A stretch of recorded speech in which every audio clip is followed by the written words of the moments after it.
kanun na kathobial dele kapum hi oi pakut insar mi ansi kay mata zay manam lo oi palhan chom mi ansi sar tu boy pathian ta ansi di ka zay zong te hi boi ba ta long te an si ka ngai mi ka cho ba vial te na zong hi a hera chun boi ba ni mong ko na se lung lom na khe an ra kir tran te lai di kha gang hal lei ka cho va na hi kanun na adi ti ka chun va na khin ka kai bi kho rim na lai lo vô lei a ka kal ta na lai vô lei cho lon vial te hi hau ta an si te lai ti ka hello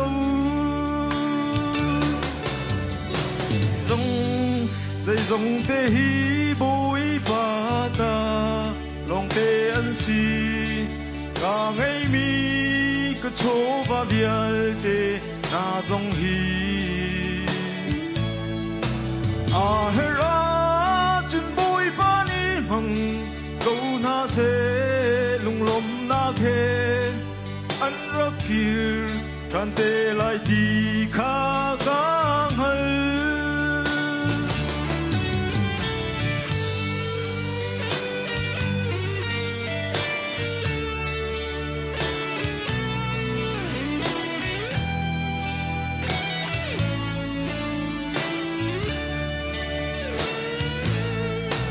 oi pani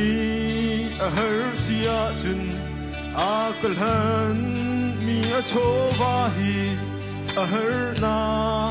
a hang wedding in ka pe ko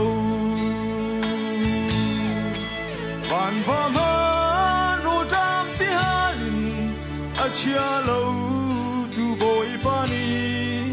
kanun na a ven ko ti kha gang hal ka dây dòng te hi bôi ba ta lòng te an si ka ngai mi ka cho ba vial te na zong hi a hera chun bôi ba ni mong câu na se lung lom na khe